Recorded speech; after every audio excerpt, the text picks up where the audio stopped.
Appreciate it. Happy New Year. Happy New Year. Let's take a deep breath. Just happy 2021. Because this is the moment where we have an opportunity, we get a chance to write it, to set it on a straight course, as it were. I love those metaphors.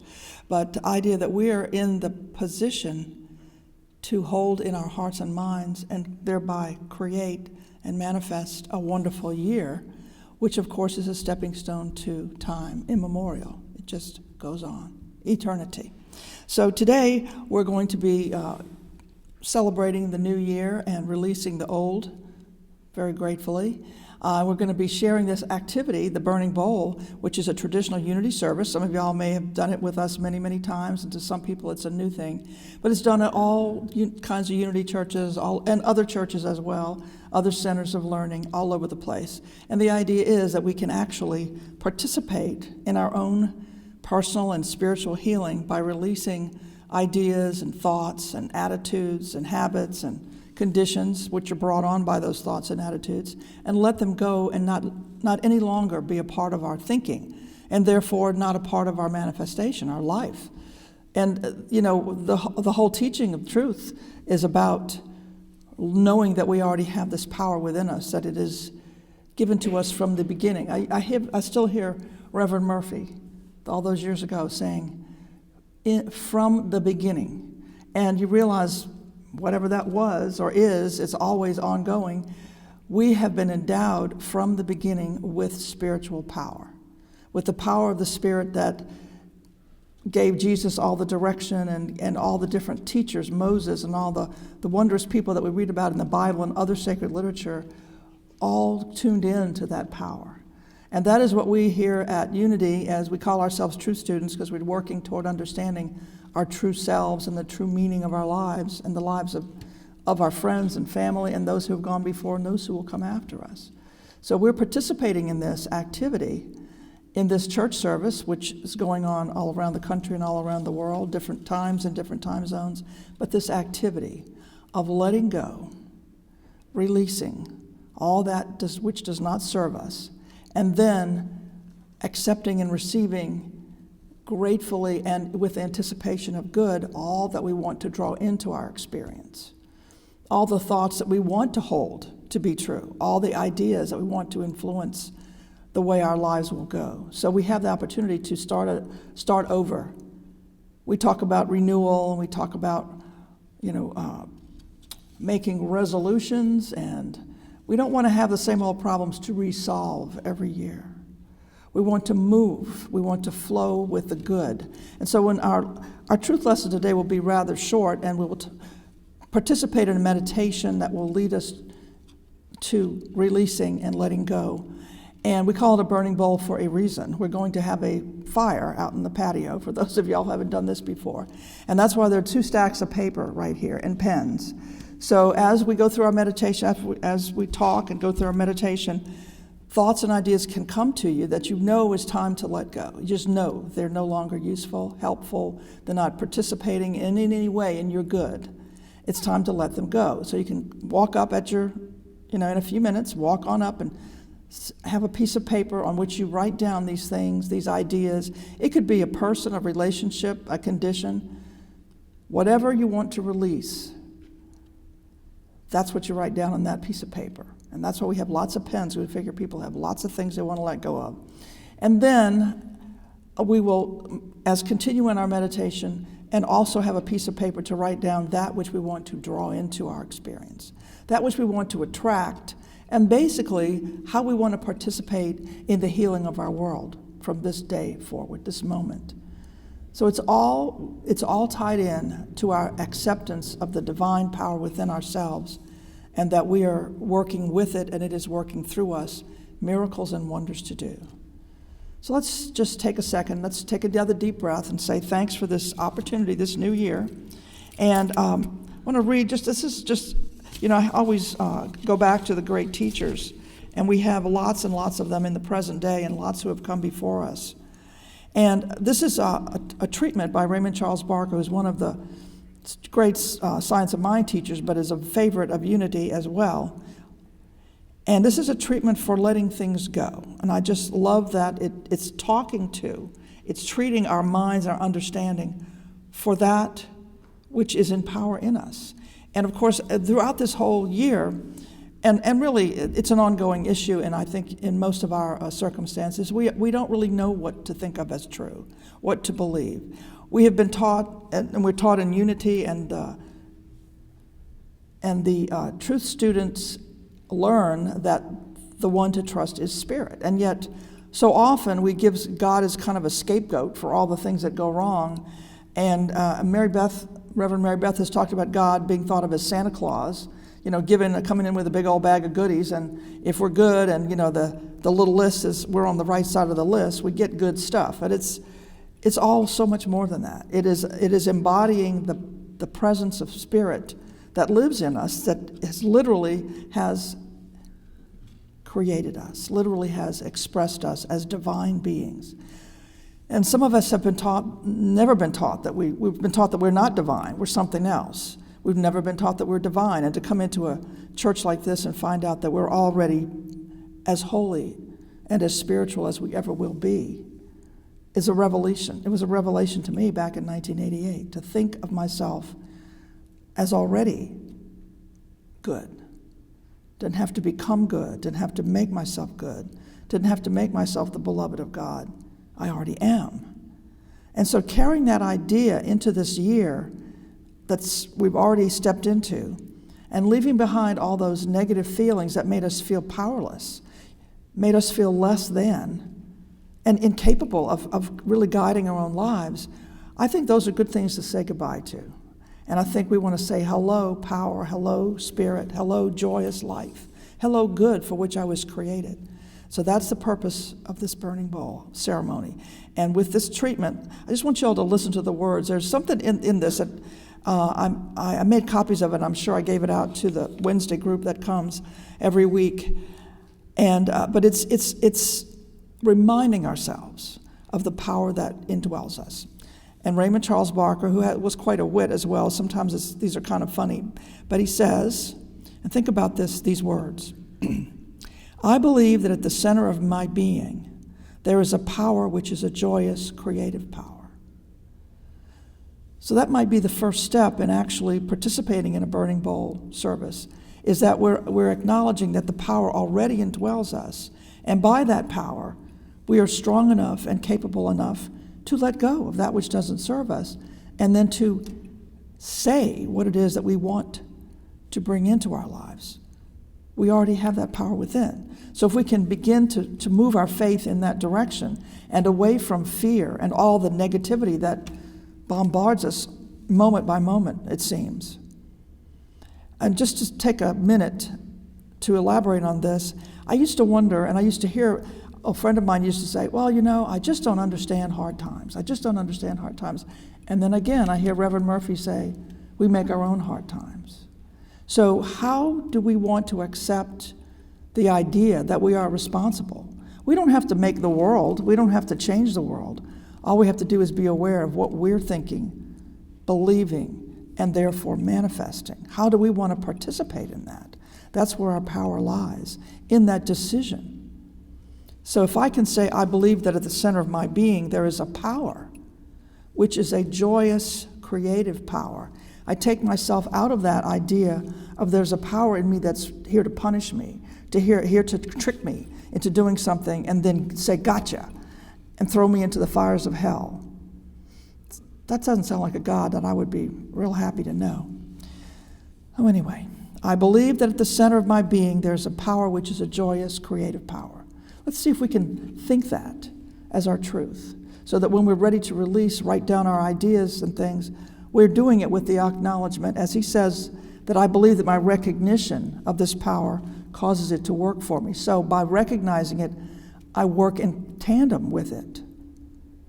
I'm willing to allow it to work through me. It works in me and for me. So I say to this power, come forth. We realize it is a relationship of power and power. The power is in me. The power is all around me. And I say, come forth and show yourself forth in me and in my life. I now recognize this power and say, come forth in me. Break through every obstruction with which time, space, and memory have surrounded you. Think about, I have never seen so many boulders thrown in so many paths as I have this year. So many ways to trip up, land flat. How do we pick ourselves up? How do we go beyond what we just fell over? How do we look at it and say, well, you mean nothing? When our toes are bleeding and we skinned our knees and we might have even flown across the ground and skinned our hands, and we have that evidence that something bad obstructed our path. Well, right now, we're going to call on that power within us to remove that, to help us to see that we have the power to literally disintegrate whatever those obstacles may be. Break through every pattern of the I can't. This is one of the things we deal with in the burning bowl idea all the time. What do I want to bring into my life? Oh, I can't do that. That's not possible for me. You know, if it was going to happen, it would have happened 50 years ago or 5 years ago or last week. So we want to break through that pattern, that automatic little ego-centered pattern of I can't, I'm not smart enough, I'm not tall enough, I'm not cute enough, I grew up in the wrong neighborhood, I'm not in the right club, you know, all those things. I didn't go to the right school. Break through every pattern of the I can't or the I shouldn't. And the most magical part for me is, or what will happen if I do? What will happen if I do this thing? What will happen if I accomplish this goal? What will happen if I release those old ideas that have held me back? What's going to happen? What's the worst thing that could happen? We want to know because we want to bring the best. So what will happen if I do this? So I'm calling on Spirit, break through the past of background, heredity, and tradition. Break through them. Knock them out. Get them out of my way. Break through them. Joy in me, come out through me. So I'm welcoming that wondrous feeling of joy that cleans everything out. We release and let go and obliterate the negative and bring forth the good by our own agreement to do so. It's a cooperative partnership. Joy in me, come out through me in creative ways of good, unrestricted by my own memory and my own background. So there's no obstruction in my life. I'm letting all that go. So I'm asking the power to work on that with me and through me. Come out and operate through me. This is where trust comes in. You know, let go and let God, that's a real favorite in unity. But then what do we do? How do we do that? How do we let go of whatever it is and let God step in, so to speak, and do something through us or for us or about the situation or the condition? If we don't trust Spirit, we can say that all day and all night. It won't matter. What we're thinking is true is going to be true. We have not gotten out of the way of that flow of good. Come out and operate through me. Am I willing to let go and let God operate through me? Am I willing to let go of that clutch that I have on the past and all of these ideas, the heredity, whatever that means, the background, whatever those things are, the relationships, anything that I have held on to that has not been for my highest good or the highest good for all the people with whom I relate? Come out and operate through me. I acknowledge within me is this power. So come on out. Make yourself known. Show yourself. Be that bright light in my life. And come and do that work that has been promised throughout the ages. As Jesus said, it's not I that does the work, but the Father within. The power within me does the work. But I have to get out of the way in order for it to do that. This has been a real learning experience for me over these last 30 years-ish that I've been studying these things. And until, you know, it's always very revealing to find out what you're really thinking.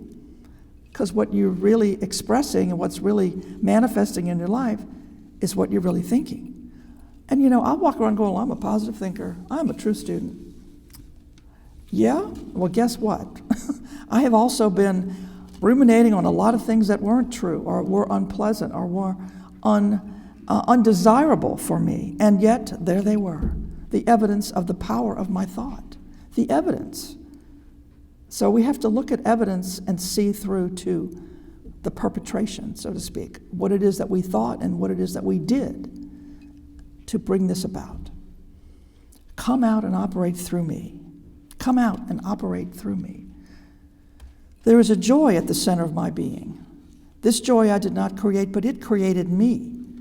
And one of our favorite things, Joseph Murphy always said this, I am the joy of the Lord in me.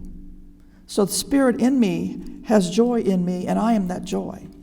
How can we translate that into the good that we want to accomplish and bring forth? And how do we translate it into, I'm joyous because I let go of all that other stuff. I let go of the things, the ideas, the relationships, and the beliefs that didn't bring me joy, that didn't even allow me to feel that joy that already is in me. This joy I did not create, but it created me. This joy in me is spiritual power. I now release it. So I'm letting it go forth in my life by my agreement that it actually is there, and my agreement to allow it to work through me. I release it into my life.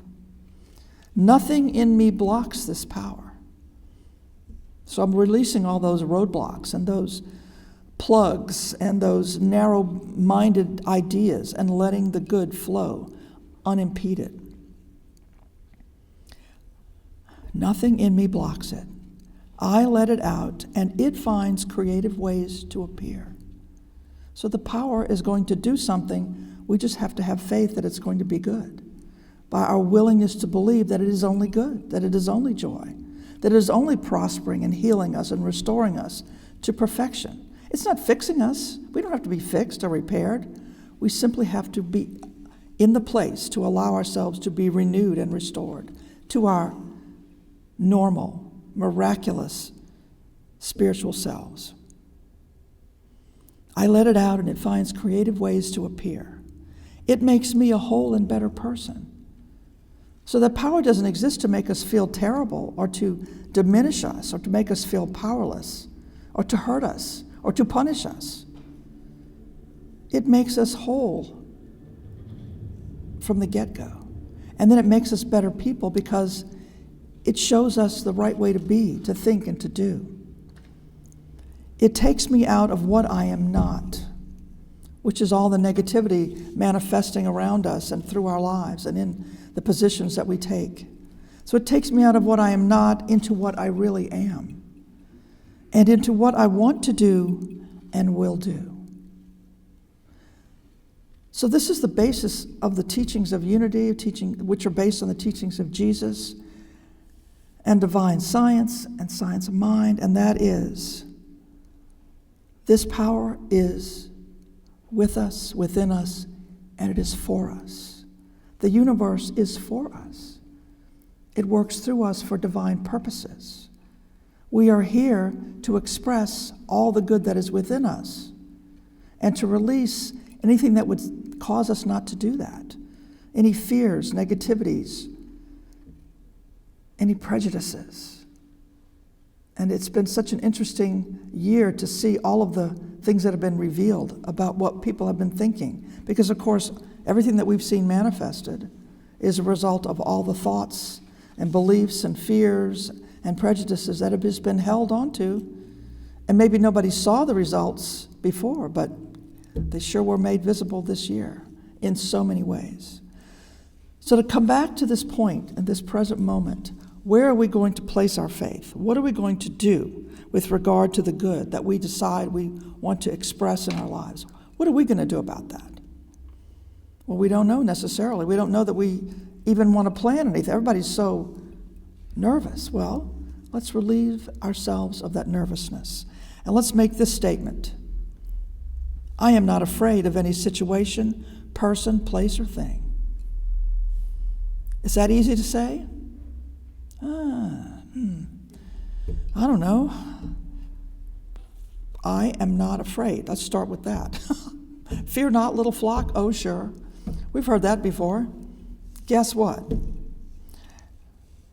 But think about what fear does to us, what it has done and what it does from the minute we latch onto something, an idea that we fear, a person, a situation, a condition, and we start to give it, what we do is we give it our faith that something evil dangerous, bad, hateful is going to happen. Something that's going to take away our good. And we think on that. We ruminate on that. And by golly, we knew something bad was going to happen. And look, there it is. I told you. Yes, you did. And again, and over again, and again. So what do we want to bring to bear on this new year, this opportunity to clean the slate and to start fresh and to bring something new and more wonderful into our experience? I am not afraid of any situation, person, place, or thing. Can we commit to just even thinking about that as a possibility? And that's where we have to begin. What are we going to think about? What are we going to believe? What are we going to believe is true for us and our country and our world? We get to decide that. Then Raymond Charles Barker goes on with this sentence. First he says, I'm not afraid. Then he says, therefore, I now declare. You know, Charles Fillmore talked about declaring the good, making statements about the good. All the great teachers have said that. Jesus said it, as within, so without. What are we going to say to reflect our new belief in our fearlessness, in our power? I now declare that in the midst of me is the power and the presence of God sufficient unto every situation.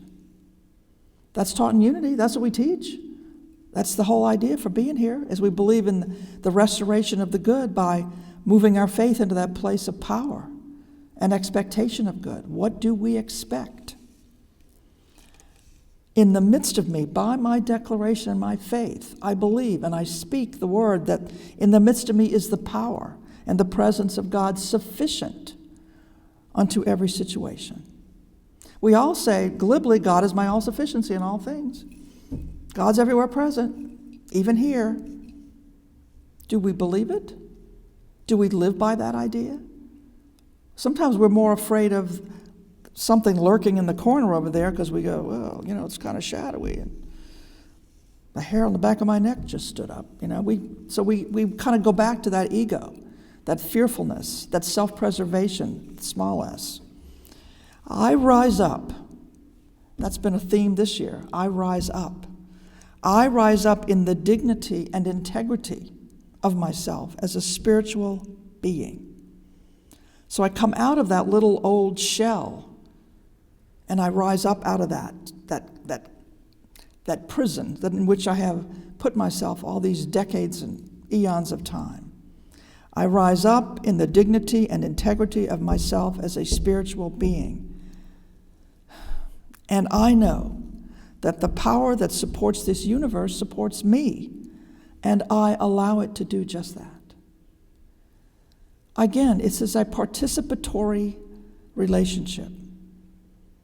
Spirit can hang out here from now till doomsday, but if we don't want to participate, if we don't want to say yes to the good, if we don't want to say yes and thank you, and by the way, I will do as I am guided to do, then we might as well not even be here in this place with this idea unless we're willing to at least take one step.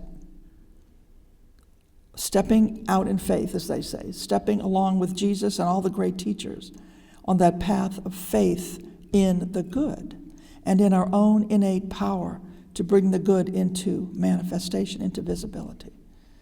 So that's the purpose of the Burning Bowl service, is to release all those things that we've just said we don't want in our lives anymore, and to bring into focus in our imagination and our intention the good that we seek to see, not only in our own personal lives, but in our world.